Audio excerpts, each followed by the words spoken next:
Assalamu alaikum warahmatullahi wabarakatuhu. Musidɓe julɓe haɗa men lande kesiɗon e jam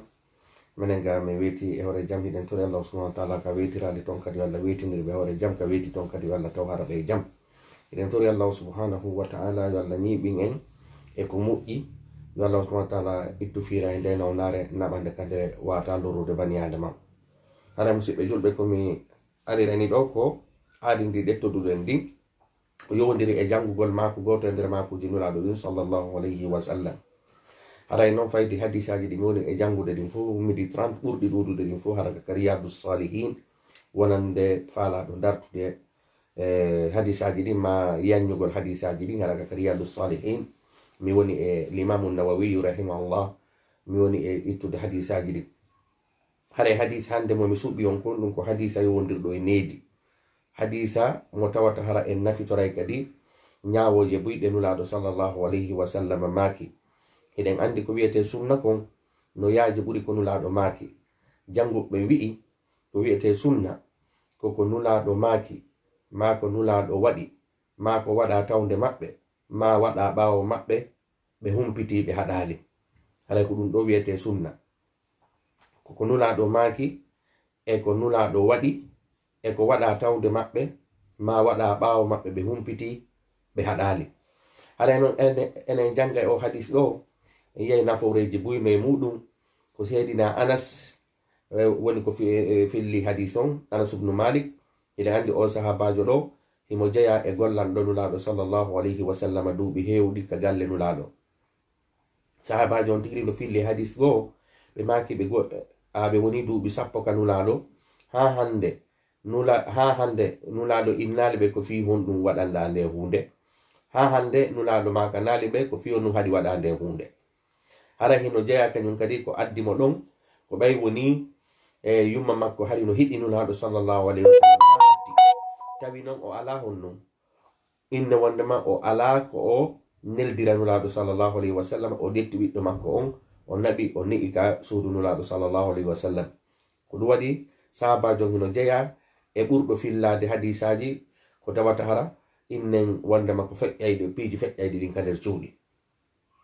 janga hadis on. wa an thabitin an anasin radiallahu an qala ata alayya rasulullahi sallallahu alayhi wa sallam wa ana al'abu mal ghilman فسلم علينا فبعثني في حاجة فأبطأت على أمي فلما جئت قالت ما حبسك؟ فقلت بعثني رسول الله صلى الله عليه وسلم لحاجة. قالت ما حاجته؟ قلت إنها سر. قالت لا تخبرن بسر رسول الله صلى الله عليه وسلم أحدا. قال أنس والله لو حدثت به أحدا لحدثتك به يا ثابت. رواه مسلم. oɗo hadis kañum kadi mi janga mo firten mo ndaren naforeji ko woni nder ton kon.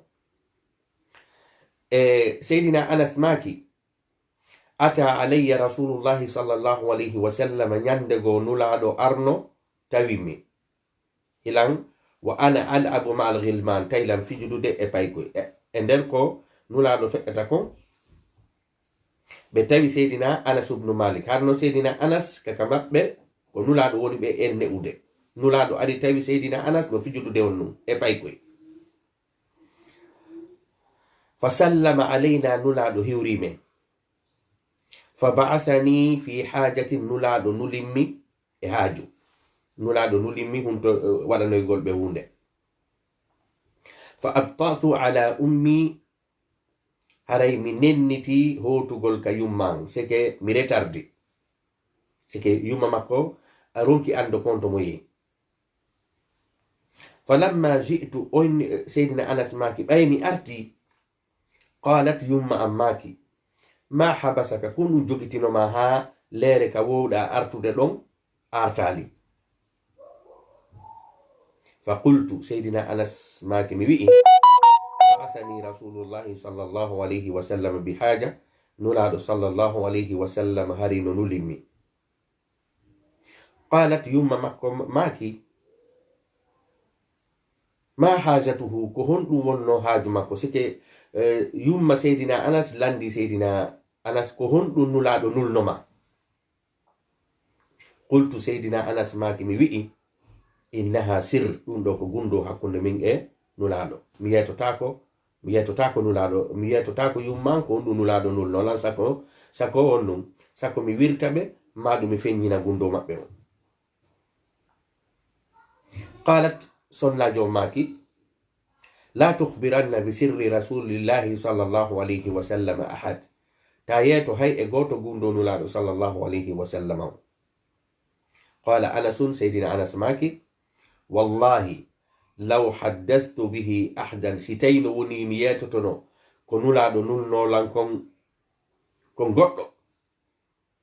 la haddathtuka bihi ya thabit haray mi yetotonoma an thabit haray ɗuma thabitu ɗo ko sahabajo go kadi o hakke ko tawata kanko seydina anas hiɓe naɓituno o inni wondema simi wolanayno goɗɗo ko ami wolanayno kono hay ami wolanta.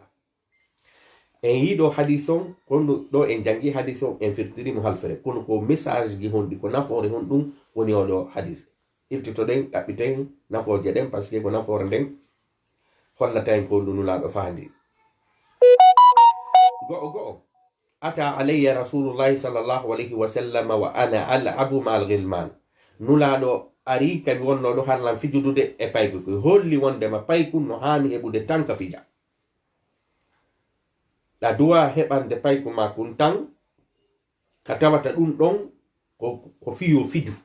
o relaso kono noon fiju ndaru ɗum koye taw hara on ɗum ko fiju ndaru dagindu yakamandi paykun no hani hon ɗum heɓude saayi ko fanɗi hara ɗon hon ɗum koye kum fiju sabu nulaɗo ɗo ko kamɓe wonno e ne'ude seydina anas ɓe maaki wondema seydina anas filli hadison ɓe maaki wondema mi ari nulaɗo ari tawilan fijudude e paykoy holli wondema si fijugol paykoy koy no haɗa no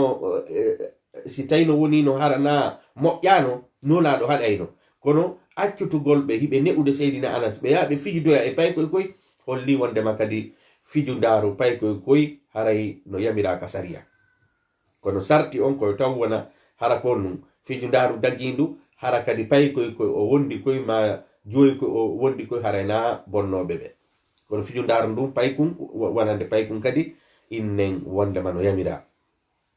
jaka mi andi o hadis ɗo no wappituden kadi needi seke paykun kadi nayo taw tun ko soobe tun ko ɗum waɗi julirɗe men ɗen no mari ella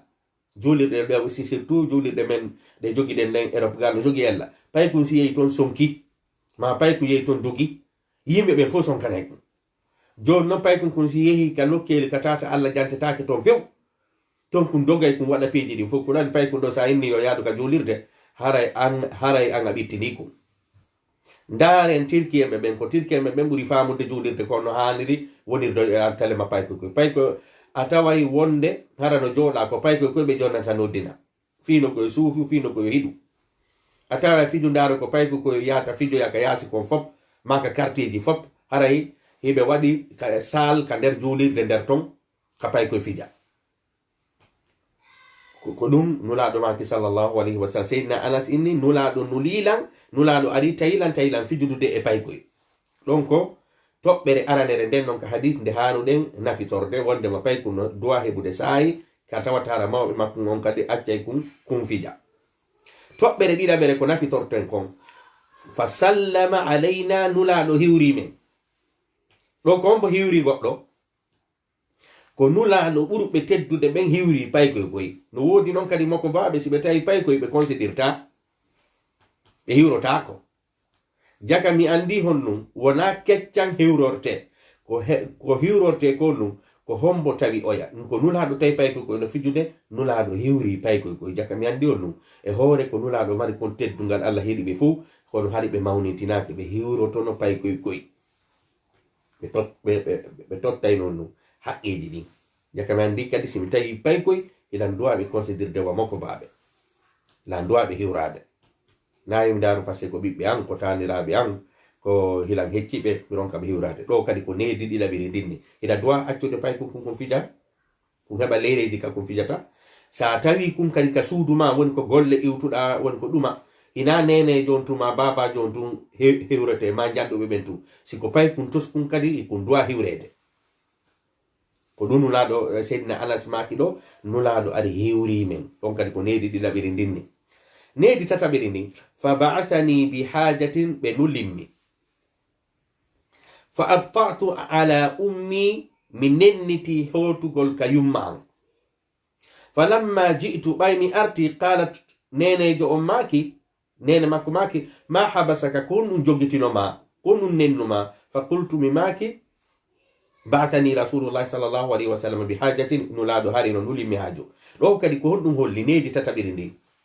ka hadis ɗo nedi tataɓiri ndin kadi ko holli ɗo ko wondema ɓiɗɗo ma kala ka o yehi o arti hiɗa hani landade konto mo yehi hiɗa hani andade ko honɗum laɓimo ko honɗum ɗuma o yi sonnajo on ɗo ko honɗum sonnajo on ɗo ɓayi payku makko ko no wowi artude law o nennike sonnajo on landimo ene ko honɗum nennuma hande artugol ka suudu no wodi kadi noon on responsabilité ɗo no wodi moko baɓe buy haaju maɓɓe ala ɓiɗɗo maɓɓe on si yalti arti ɓe landata ko honto fokkutuɗa honto yawɗa honto ɗumanniɗa ɓe landotako Allah ko daali ya ayyuhal ladina amanu qu anfusakum wa ahlikum nara dande hoore mon e dandon famiji mon ni jakama ndi nedi tataɓiri ndi o hadis ɗo ko yeeti en ko ɗum ko wondema ɓiɗɗo ma on si o fokkiti mamo ne'ata on hiɗa duwa andude honto o fokkiti si o neɓoyi kadi o arti hiɗa duwa landade ko ɗum waɗi nene Maryama hilden andi nene Maryama fewndo annabi Zakariya ne'ata nene Maryama tawi hande kadi nene Maryama so si ɓe wallinama ka mihrab annabi Zakariya aray tawa ñameteji kono ɓeynino anna laki hadi ko honto ɗi ñameteji woni e iwde jaka mi andi kadi ɓiɗɗo an kadi mi hana hi'ude himo jogo iPhone ji himo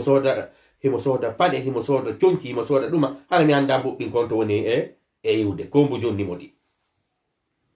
ɗum noon fof hadis on haray no tindinen nedi tataɓiri ndenni ka yumma makko maaki ɗo haray ene ko honɗum nennuma ɗo ko nedi tataɓiri ko heɓuɗen kon ka hadis nedi nayaɓiri ndin qalat sonnajo ɓay mo landike pay kunkun seydina Anas fa qultu mi wi basani rasulullah sallallahu alaihi wasallam li hajatin hari nulaɗo no nulimmi qalat sonnajo maaki ma hajatuhu ko honɗum o nulnoma ɗo ko nedi nayaɓiri ko heɓeten kon ka hadis nedi nayaɓiri ɗin ko honɗum yumma makko maaki ene ko honɗum nulaɗo nulnoma jentoɗen no ko pay kunkun jaabi seydina Anas jaabi innaha sirrun ɗum ɗo ko gundo mi feññinta voilà o yiɗo paykun kun e hoore koko woni kon paykun kono ko haqqille moko ba o jogino o feññinali gundo mo nulaɗo sondi mon kaajuma machallah enen noon hande hino woodi piiji buy ko goɗɗo noddatanmi o hollitanmi sabu hoolagollam bimbina ñande ala min kala mi noddimi jonjani fof eno ɗo paykun kun nulaɗo nulimo yumma makko ene nulaɗo ko honɗum nunnoma o inni on ɗum nene ɗum ɗon noon mi yatta kon par ce que ɗum ɗo ko gundo nulaɗo voilà ka wolde ɗum noon ndaren kadi nedi nayaɓiri ndin kañum kadi ni ko nedi nayaɓiri ndin ni nedi jowaɓiri ndin ko ɗum sonnajo on innali won ɗum min jabotoɗa ɗum komin jabotoɗa ɗum goɗɗo yettoma goɗɗum ko yettakolan sonnajo on kadi hinaɗum ko sonnajo moƴƴunoɗo kadi jentoɗen nedi jowaɓiri ndin ko sonnajo on jaabi ɓiɗɗo mum on seydina Anas qalat sonnajo on maki la tuhbiranna wota yeeto dey goɗɗo bi sirri rasulillahi gundonulaɗo on seke sonnajo on walliti ɓiɗɗo mum on ɓay ɓiɗɗo makko on inni mi yeetotakoma sonnajo on kañum kadi inni on num haray mi tawtima ta yeeto dey gundonulaɗo on goɗɗo go ɗo kañum kadi ko hollen e nedi si ɓiɗɗo ma waɗi hunde moƴƴude ko ya andinmo haysi koye hoore ma o waɗi nde hunde ko ya andinmo ɗum ɗo ko o waɗi ɗo no moƴƴi se sonnajo ɓayo ni yeetolan ko ndu nulaɗo nunuma pay ko inni mi yetta kon sonnajo tigi ni mi jaɓanima hara kadi ta yeeto hay e goto kadi o innani be yeetoɗalan ma a wattilan suuɗude goɗɗum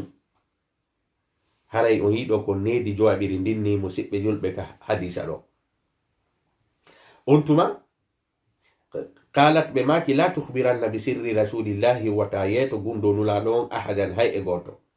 Qala Anasum, Seydina Anas maki jono Seydina Anas e Seydina Thabit hibe weldi joni non Seydina fillibe hadith Seydina Anas maki wallahi mi wondiri Allah law haddathtu bihi ahadan sitaymi yetotono goddo ko nulaɗo nuluno lankon la haddathtuka bihi ya Thabit, haray an Thabit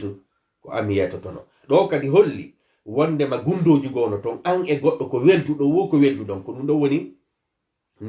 nedi inne wondema jeeɗaɓiri ndi on gundoji gono woodi ko an e goɗɗo ko welduɗo wo ko welduɗon a hanaɗi feññinde tentini non gundoji addayɗi ɗin tawata sa woliɗi tun lancuru waɗay hakkude julɓe ɓen ma hakkude bolonda on ma hakkude ɓeygure nden ɗin ɗon koya maruɗi. o hino laaɗo ko maki ko Seydina Anas ɓe maki ko yo Sabit haray ɗe welti ha silan yetotono goɗɗo ko ami yetotono kono hay ami yettako. haray musidɓe julɓe wiɗo ko hadisa goto janguɗen kono yin nafoore e nediji wonɗi e ɗi hadisaji ɗo. hiɗen tori Allah subhanahu wa ta'ala yo Allah subhanahu wa ta'ala okkoro en e doole wawen gollitirde ɗi makuji nulaɗo sallallahu alayhi wa sallam ɗo. haray mi hiwri ko jama on fof e wonɓe e darde ka réseaux sociaux ɓen fof haray ko ɗo wonɗen hattude haray hiidi kadi e 15h30 e 22h30. assalamu aleykum wa rahmatullahi wa barakatuh.